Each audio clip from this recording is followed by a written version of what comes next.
अस्सलाम वालेकुम स्टूडेंट्स, कैसे हैं आप? सब ठीक ठाक हैं। अल्लाह ताला सबको अपनी हिफाजत में रखे। आज की क्लास स्टार्ट करते हैं। बिस्मिल्लाहिर्रहमानिर्रहीम। आज की क्लास में हम हज के टॉपिक जो है ये पढ़ेंगे, हज के बारे। इरकान इस्लाम में हज की अहमियत का अंदाज़ा कुरान मजीद की आयत करीमा से होता है। वलिल्लाहि अलन्नासि हिज्जुल बैति मन इस्तता इलैहि सबीला वमन काफ़रा फ़इन्नल्लाहा गनियुन अनिल आलमीन। ये सूरत आल इमरान की आयत है जिसका तर्जुमा है, और अल्लाह का हक़ है लोगों पर हज करना, इस घर का जो शख्स कुदरत रखता हो उसकी तरफ राह चलने की, और जो ना माने तो फिर अल्लाह परवाह नहीं रखता जहान के लोगों की। यानी कि लोगों पर फ़र्ज़ है अल्लाह ताला के घर की ज़ियारत करना, यानी हज करना, और जो इस्तात रखता हो। इससे मुराद ये है कि ये जामे इबादत है, अल्लाह ताला की खातिर फ़र्ज़ की गई है, और इसका अपने बंदों पर ये हक़ भी है, लेकिन इससे अल्लाह ताला की कोई अपनी गर्ज़ वाबस्ता नहीं है। अदायगी हज के सबसे बड़ा फ़ायदा गुनाहों की बख्शिश है। नबी अकरम सल्लल्लाहु अलैहि वसल्लम ने फरमाया, मन हज्जा लिल्लाहि फलम यरफुस वलम यफसुक रजा कयौमी वलादतहु उम्मुहु। जो कोई अल्लाह ताला के हुक्म की तामील में हज करता है और दौरान हज फ़िस्को फजूर से बाज रहता है, वो गुनाहों से इस तरह पाक होकर लौटता है गोया भी माँ के पेट से पैदा हुआ हो। अपने गुनाहगार बंदों को दुनिया ही में पाक साफ़ कर देने का ये इंतज़ाम जहाँ अल्लाह ताला के करम की दलील है, वहीं से फ़ायदा ना उठाना हद दर्जा की नाशुक्री और बदबख्ती है। फिर एक और जगह इरशाद होता है, आयत है जिसका तर्जुमा है, जिस साबित शख्स को ना कोई ज़ाहरी ज़रूरत हज से रोक रही हो, ना कोई ज़ालिम बादशाह इसकी राह में हायल हो, और ना कोई रोकने वाली बीमारी इससे लाहक हो, और फिर भी वह हज किए बगैर मर जाए तो एक मुसलमान की नहीं, किसी यहूदी या नसरानी की मौत मरेगा। जामियत है हज जैसी इबादत में बाकी तमाम इबादत की रूह शामिल है। हज के लिए रवानगी से वापसी तक दौरान सफ़र नमाज के ज़रिए कुर्ब खुदाबंदी मैसर आता है। हज के लिए माल खर्च करना ज़कात से मुशाबत रखता है। नफसानी ख्वाहिशात व अखलाकी बुराइयों से परहेज़ अपने अंदर रोज़े की सी कैफियत रखता है। हज़रत उम्मुल मोमिनीन हज़रत आयशा सदीक़ा रज़ियल्लाहु तआला अन्हा से रवायत है कि रसूल अकरम सल्लल्लाहु अलैहि वसल्लम ने फरमाया, सबसे अफजल जहाद हज मबरूर यानी मकबूल है। इसी तरह आप सल्लम के इरशाद के पेश नज़र हज़रत उमर फरमाया करते थे, हज का सामान तैयार रखो कि ये बिग जहाद है। फिर आज ज़ायरीन खाना काबा की कैफियत अगर हज के मनासिक पर गौर किया जाए तो मालूम होगा कि हर मरहला अपने अंदर अखलाकी और रूहानी तरबियत का सामान रखता है। जब एक शख्स अपनी अजीज़ व कारब को छोड़कर और दुनियावी दिलचस्पियों से मुँह मोड़कर दो अनसिली चादरें ओढ़कर लब्बैक अल्लाहुम्मा लब्बैक की सदाएं बुलंद करते हुए बैतुल्लाह शरीफ में हाजिर होता है, तो उसका ये सफ़र एक तरह से सफ़र आखिरत का नमूना बन जाता है, और एक दीनी माहौल और पकीज़ा फ़ज़ा देखने में आती है। फिर मैदान इरफात के क़याम में उसे वो बिशारत याद आती है जिसमें अल्लाह ताला ने दीन इस्लाम की सूरत में मुसलमानों पर अपनी नेमत की तकमील का जिक्र फरमाया। इसे हुज़ूर अकरम सल्लल्लाहु अलैहि वसल्लम के मुबारक खुतबे की बेमिसाल हदायत याद आती हैं। इसे ये हुक्म याद आता है कि मेरे बाद गुमराही से बचने के लिए कुरान और हदीस को मजबूती से थामे रहना।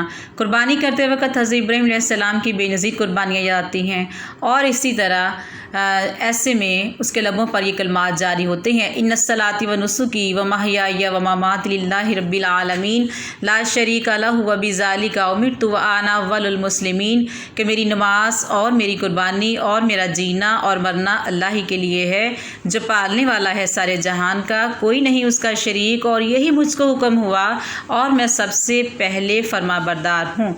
फिर है मकाम मना में वो इस अज़म के साथ अपने अज़ली दुश्मन शैतान को कंकरियाँ मारता है कि अब अगर ये मेरे अल्लाह के दरमियान हायल होने की कोशिश करेगा तो इससे पहचानने में गलती नहीं करूँगा। जब बैतुल्लाह के सामने पहुँचता है तो उसकी रूह इस ख्याल से वजद में आ जाती है कि जिस घर की ज़ियारत की तमन्ना थी वो आज नज़र के सामने है, और खुदा से लौ लगाए रखने की ये कैफियत हाजी के काम आती है। तवाफ़ के बाद सफ़ा मरवा के दरमियान से ही करता है तो गोया ज़ुबान हाल से कहता है, अल्लाह तेरे कुर्ब से हासिल होने वाली इस कुव्वत ईमान को मैं तेरे दीन के सबलंदी के लिए वक्फ़ कर दूँगा। फिर हज़रत मोहम्मद सल्लल्लाहु अलैहि वसल्लम के नक्शे कदम पर चलने की कोशिश करूँगा। इसी तरह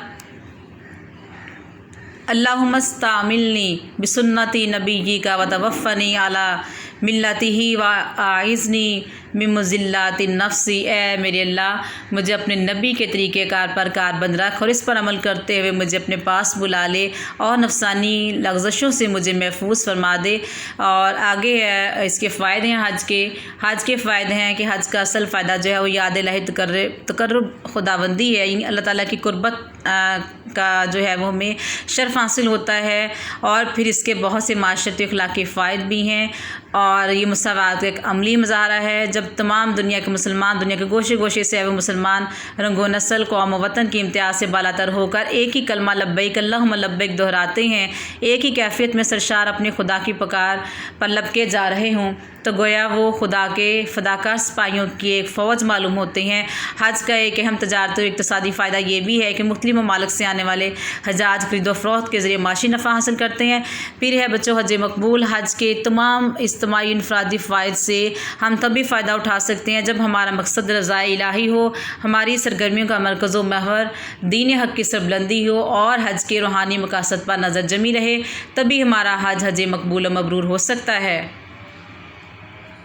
اور اسٹوڈنٹس یہ آپ کی ہیلپ کے لیے تھوڑا سا مٹیریل آپ کو سینڈ کر رہی ہوں، یہاں سے آپ اس کو جو ہے دیکھ سکتے ہیں، یعنی حج کے معاشی فائدے ہیں، معاشرتی فائدے ہیں، اور پھر حج کا لغوی مفہوم ہے، اصطلاحی مفہوم ہے، فضیلت حج ہے، حج نہ کرنے والا مسلمان حج کی اقسام دی گئی ہیں، اہم مناسک حج کا بیان کیا گیا ہے اس میں، اور دین ہے ہمارے پاس وقوف عرفات اور وقوف مزدلفہ، جمرات کو کنکریاں مارنا، قربانی، اور طواف افاضہ یا طواف زیارت، طواف وداع، اور حج کی اہمیت قرآن کی روشنی میں اس کے بھی یہ کچھ پوائنٹس بنے ہوئے ہیں۔